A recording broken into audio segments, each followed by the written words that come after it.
The global elites may have been caught covering up ancient sites that mainstream archaeology can't explain. Göbekli Tepe was first discovered in Turkey in 1963 and was initially glanced over as just another historic site. It wasn't until 1994 that archaeologist Klaus Schmidt confirmed its true age. 11,600 years old. That's made in 9600 BC, possibly the oldest megalithic site on Earth. Over 7,000 years older than the earliest pyramid in Egypt, the Step Pyramid of Djoser. In 1997, just 45 kilometers east of Göbekli, another site they called Karahan Tepe was uncovered, possibly being even 2,000 years older than the first. And many people don't mention this, but these are just the ages of when they were buried. Their real time of construction could be even earlier than that. Because Göbekli Tepe is huge, at around 22 acres or 12 soccer fields, yet only 5% of the entire site has been excavated, even though excavation started almost 30 years ago in 1995. Warning, Philip is a professional mind blower. The topics discussed are not for the closed-minded.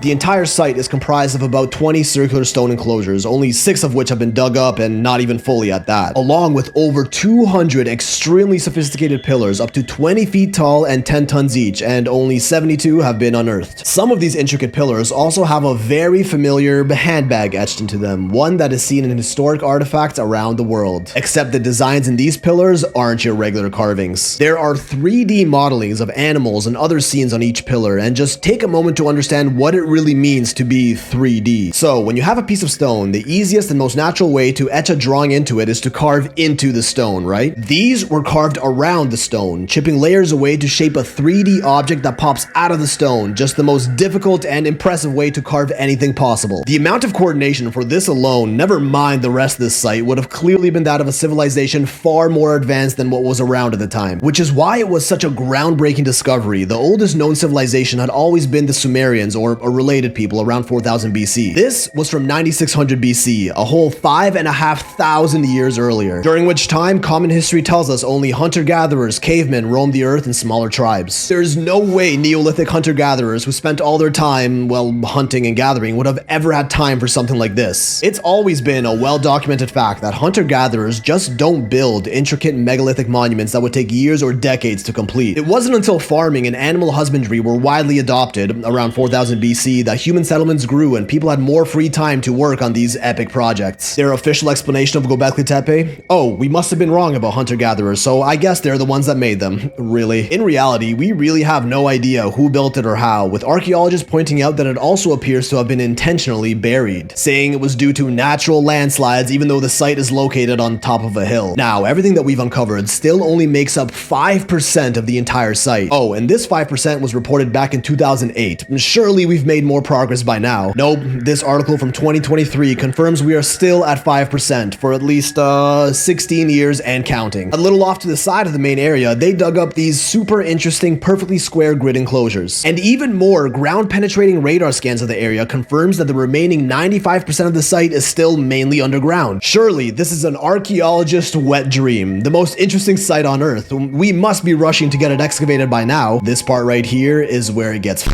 crazy. The organization in charge of the Göbekli Tepe dig have claimed that they will instead focus on establishing tourism infrastructure in the area rather than actually excavating it, publicly stating they are handing off full excavation of the area to future generations. Despite already being in snail-paced progress for almost 30 years now, they are expected to continue work for another 150 years. Now, I get that tourism is important for culture awareness and just funding for any archaeological site, but Göbekli Tepe definitely isn't lacking any funds, as one group has donated at least $15 million already and is actually the one that is leading the project. As a matter of fact, this group was appointed by the Turkish government to be the exclusive partner of the site under a 20-year deal. This is the Dogus Group, which clearly state on their website that this partnership was initiated by the World Economic Forum, the WEF. You know, Klaus Schwab, you will own nothing and be happy, the Great Reset, 2030 agenda type shit. If you don't know who they are, look it up. I'll try to make another video on them, although it'll probably end up getting shadowed by the algo, so for whatever reason, the WEF have infiltrated the archaeology space and are the ultimate decision makers at what happens in Göbekli Tepe. Now, the CEO of Dogus is billionaire Ferit Sahenk, who has been a loyal WEF boy for quite a while now. This partnership with Dogus and the WEF was announced in 2016, so what progress has been made since then? To start, they added these fancy, ultra-modern roofs and boardwalks around the site to protect it from the elements and promote tourism. Built with super heavy-duty steel beams and foundations that penetrate directly into one of the most important historic sites on Earth, and also appear to be pretty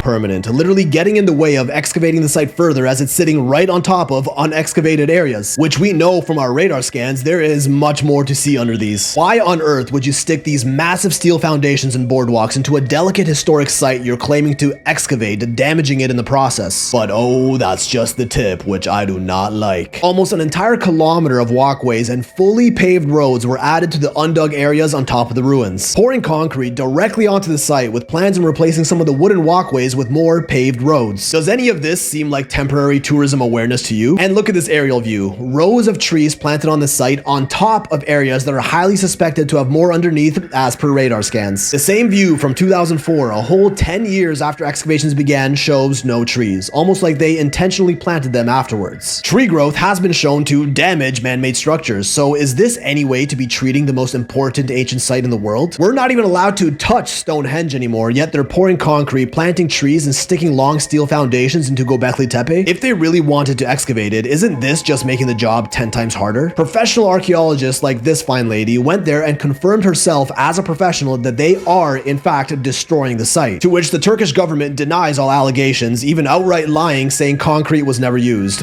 It was. How on earth can we continue to excavate this site with all this stuff on top of it, all for tourism? Even if so, is that more important than uncovering the secrets of our ancient past? The WEF has billions of dollars and is directing all progress on this site. They could dig it up if they wanted to, so what are they trying to do here? Just try and tell me they're not covering this site up with a straight face. I don't see any other reasons for everything they're doing here. Hashtag free Göbekli Tepe, spread the word, and huge credit to Jimmy Corsetti of Bright Insight for bringing awareness to this. Definitely go check him out for more info on it, because something similar is happening in Gunung Padang, another site in Indonesia that was once a megalithic structure in ancient times. Some even say a pyramid, possibly the oldest one on Earth by a long shot. This place isn't as flashy as it's all broken up today, which only adds to how old it might be. We don't know for sure, but some estimates put it at over 27,000 years old, so naturally we should be putting some work into the site for more precise dating. Again, some ground-penetrating radar revealed a system of tunnels and caverns beneath it, as exposed by Graham Hancock in Ancient Apocalypse. We don't yet know if they're natural or man-made, but they're definitely worth exploring. Professional geologists have pushed for more excavation of the area, which could be another monumental archaeological discovery. Yet almost no progress has been made for over 10 years, and there's even less public info on this dig than Göbekli Tepe. And once again, who are the decision makers at Gunung Padang? Well, the current Minister of Education, Culture, Research and Technology of Indonesia is this guy, Nadiem Makarim, a position that is appointed by the President of Indonesia himself and typically oversees digs like these, specifically through the Culture Department. Nadiem is another billionaire who also happens to be a member of the WEF in a position called a Global Shaper. Man, these guys got some creepy ass titles in their organization. Agenda Contributor, Global Shaper, what? Well, Nadiem's Director General of Culture is this guy, Hilmar Farid, who admits to having the power and resources to support all activities in Gunung Padang. Yet referring to the project is quoted as saying this is certainly the last priority on an ancient site that is suspected to be almost 30,000 years old. Are they hiding something about our civilization's past, and why?